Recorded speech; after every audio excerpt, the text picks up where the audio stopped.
Hi, this story is about my settling in the periphery of the Syracuse University campus in the upstate New York.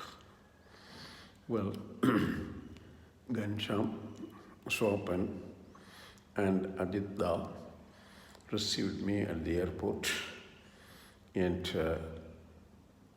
for that night, I stayed with Aditya because he had a wider space, larger apartment. Anyway, it was only a studio apartment. The next day was Friday. Aditya in the morning told me that Vikram, you enjoy your sleep, and when you are ready to go out, you can go. I have kept a spare key on the desk. I am going for work. So I rolled over, slept, and then, on waking up around 10 o'clock on the doorbell, I discovered that Swapan and Ghanshyam was on the doorstep. I invited them in and then went into the shower and did a quick everything. And then I had something to eat, some biscuits and a sandwich, plus a glass of milk. I got dressed up, and in the dress that I wore right from Kansas City to Syracuse the previous day, that is Thursday. Because, like I said, I missed my baggage. And then the duo, Ghanshyam and Swapan, told me that we had to go to the geology lab to see Professor Merriam. And of course, Professor Merriam, I was supposed to see him in person physically in 1970 December in the winter school. That did not happen, but was supposed to be held in the IIT-K. Okay. Then, we drove down to the SU campus. Being summer, the graduate students can drive into the campus and park the car they owned safely without any fine, attracting any fine, or without any violation of the parking rules, because students are practically not allowed to park at all when the sessions, when the university is in session, either in the fall semester or in the following spring semester. Another interesting thing is, from Saturday onwards, the registration was to begin. That is the next day. So anyway, by about 12, we went into Professor Merriam's office, and Professor Merriam, very heartily and gladly greeted me and wished me a great luck in my studies and a rewarding stay in Syracuse. And then also told to all the three of us, hey, Gan, I am busy. Tomorrow you have to be in the registration before 7:45. And now I am now going back to my work. And then Miriam also did not miss to tell me that he has renamed me as Vic, because Thrivikramji is a very long name, which is mostly not used by Americans unless in the document, unless they have to put that name down in a piece of paper. Otherwise, everyone addresses the other with a nickname, and my nickname is actually Vic, derived out of Thrivikramji. Anyway, and then my, what is called the so-called letterbox also, this name was given. In other words, my name starts with Vic within quotations, and then Thrivikramji KB. All right, we said thank you, sir, and we just got out of the main office. And then Swapan said, Vic, it is better that you go to the International Students Office in the, what is called Ostrom Avenue, and get some clues about what are the available locations where you can stay. As far as possible, let us choose a place which is within the walking distance, a couple of blocks only. So all of us went up to Ostrom Avenue, and then Ghanshyam said, you guys carry on with this work. He was going to go home. So Ghanshyam went off, and then Swapan and I went into the Torelli's office. Torelli is a very cordial, helpful, and a very slow-speaking elderly person.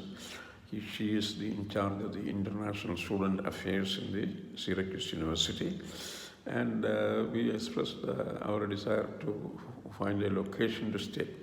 So she went through in a tray of 3x5 cards, and then pulled out 2 cards, and then told us that this one, 700 Ackerman, is something very close to only 2 blocks from her office, or rather 3 blocks from the university geology department. And then another one in the Walcott Street. That one is actually a little more further east of the what is called 700 Ackerman. So we kept these numbers written in a piece of paper, then walked to the Ackerman Avenue, and it is a climb actually toward, let us say, north.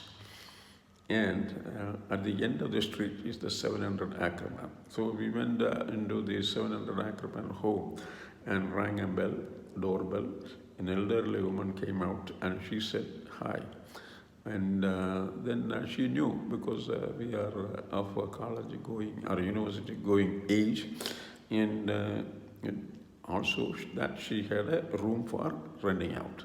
So she took us over to the room and told so many conditions that one thing, there is only a toilet attached and a washroom attached to the room for renting out, but whoever takes the room will have the opportunity or the facility to use the kitchen and the refrigerator, second refrigerator, which is practically empty.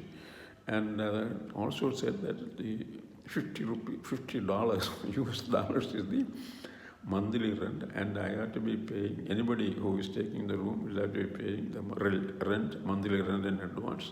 And because she added that, most of these people, if the advance rent is not levied at the beginning, what they do is they just escape without paying or defaulting the rent. They will not show up again without her knowledge. Okay, then again she is actually not an American lady, American citizen, but naturalized American. She is actually a Russian woman, and she is a widower, as her, and her husband was a professor of Russian in the Syracuse University.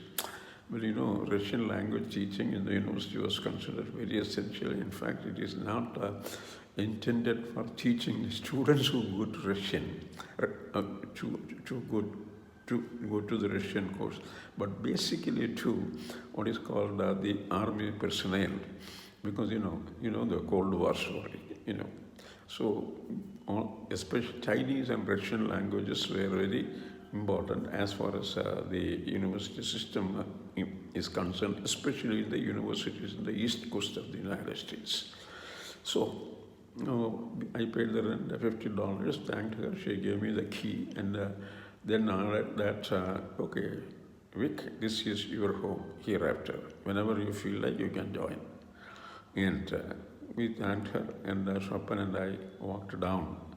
Okay, where is it? It is actually at the slope of a drumlin, and it is there is beyond the street there is what is called a Thorndon Park. Thorndon Park is a huge park, and later on I was told that it is a very risky place to be in the town, because you could be mugged, your stuff could be stolen.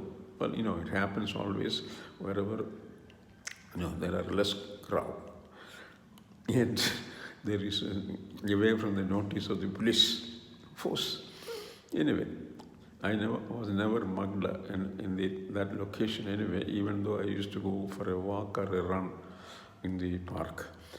Then Swapan and I walked down the hill and went to Ackerman Avenue, and Swapan lived in 800 Ackerman, that is a corner home, and he was living in the upstairs in a 3-room rented 3 rooms ready for rent. And the other 2 rooms in the upper floor of the second floor of the house was actually rented out by 2 students. And Swapan had 1 room with a common kitchen for all. And Swapan gave me some course, and then we sat down there and talked about the plants, etc., window shift, etc. By that time, there was a phone call to Swapan from Ajit saying that my luggage that was missed in the brand new flight had arrived in Ajit Da's house, and Ajit Da will bring it over to Swapan. But then after 15 minutes he called and said that no, we are all going to meet in Ghanshyam's house. Anyway, so we sat there. By about 6 o'clock, Ghanshyam came with his family, Shakun and Ellen. And then we all joined Ghanshyam to go to what is called the Walcourt Street. Walcourt Street has a grocery store, a cinema theatre, some barber shops, etc. Nothing more. And in the Walcourt Street, there is a grocery store. And in the grocery store, my grocery shopping was taken over by Shakun because I had to start a home for at least for 1 person. So, there are so many things you need to go for a one-time purchase. I bet that it was done, along with some food stuff that will see through 1 week. And then we drove back to the 700 Ackerman. The stuff was, whatever we purchased was properly arranged in the refrigerator as well as in other storage spaces. And then we all reboarded the car and drove toward Slocum Heights, where the so-called married student housing in the Syracuse University, attached to Syracuse University. The married student housing is a large complex of 2-story apartment complexes with 1-bedroom apartment and 2-bedroom apartments. And that is a place where all the married students or with people with children will go and stay during the study time in the Syracuse University. There are even undergraduates living in that facility. So we went in there, and there was a Budweiser available. We had some Budweiser, and by about 8 o'clock, 8 o'clock, Ajit Da came along in his car. And of course, the car had the suitcase that was, dropped at the doorstep of Ajit Da by some agent of the Braniff airline. So Ajit Da also joined the partying, and we had some Hindi music, and then we had a kind of hybrid dinner, part Indian, part American. And by about 10 o'clock, Ajit Da said he has to go home, his own home. And of course, we were also in a hurry to part because next day, the Saturday at 7:45, Swapan and Gan will have to appear in the geology desk of the registration process. The registration happened in the Archibald Gym. In the upper floor, the lower floor of the Archibald Gym has swimming pools, one Olympic-sized swimming pool and a smaller swimming pool. And on the second floor is actually, indoor courts. You can play tennis, shuttle, or basketball. The basketball is very famous and very much attractive to the people because there is a lot of jumping and running. And for the registration time, all these nets and whatever that is required for the games to be played will be dismantled. And it's a huge affair. Thing is, all the roughly 20,000 students will have to do the registration process for the courses they will be taking in the fall semester. Of these 20,000 students, there will be something like 100 to 200 students going to engineering college for the first degree in the campus, as well as something anywhere between 500 to 4,000 students called freshmen who are coming to the university in the as freshmen. And this university has also a additional advantage in the sense, or additional status in the sense that it is one among the so-called Ivy League campuses.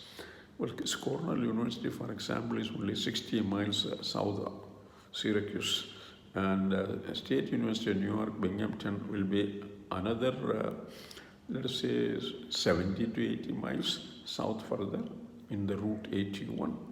So, what I did was, I was dropped in my 700 Ackerman. I had, the blanket and bed sheet, pillow, etc. will be always provided as promised by the landlady. And once a week, she will change it. So I had a comfortable sleep. And then in the morning, by 7 o'clock, I went into the kitchen. I prepared my breakfast. Sandwiches, peanut butter sandwich, peanut butter ham sandwich, some milk to drink, and then a cup of tea, finally. Then I also walked over to what is called the Archibald Gym, just to have a look at the registration process. In fact, it is a huge mela. Within that registration floor, where it is saying, at any point in that time, there will be minimum 500 to 700 humans. In addition, outside of the, what is called people manning the registration desk. And this crowd is actually partly the students and partly the parents who make up this crowd. And the registration is a very interesting process. In other words, you get a picture of the timetable, so-called, okay, fine. Then you will have to choose courses. And Professor Merriam, or any head of the department, will be quite keen about the number of students taking Geology 101 as one of the courses, because this is a major income for the department.